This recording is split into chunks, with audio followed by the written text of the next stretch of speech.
আসসালামু আলাইকুম বন্ধুরা, সবাই আশা করি ভালো আছেন। আবারও আপনাদের নিয়ে আসলাম আমার ছোট্ট খামারটি দেখানোর জন্য। আজকে দেখাবো ব্রুডিং পরবর্তী ব্রয়লার বাচ্চা যত্ন। আশা করি সঙ্গে থাকবেন এবং পেজটি ফলো দিয়ে থাকবেন। হ্যাঁ, আমাদের বাচ্চার বয়স আছে 7 দিন।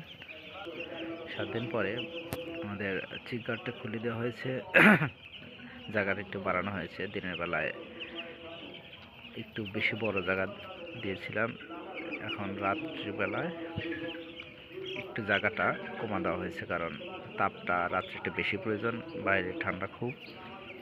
এই তাপটা যাতে সমানভাবে সবাই পায়, বা নির্দিষ্ট যে তাপ 2 ওয়াট, বাচ্চা প্রতি 2 ওয়াটের একটু বেশি লাগবে, সেটা দেওয়ার চেষ্টা করেছি।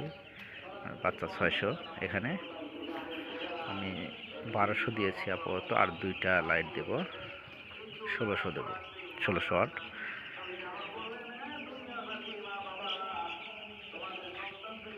চারপাশে পুরাতন কাপড় দিয়ে এক্সট্রাভাবে ঘিরে দেওয়া হয়েছে, উপরেও কাপড় দিয়েছি একটু ফাঁকা ফাঁকা করে, যাতে অ্যামোনিয়া গ্যাসগুলো ওখান থেকে বের হয়ে যেতে পারে।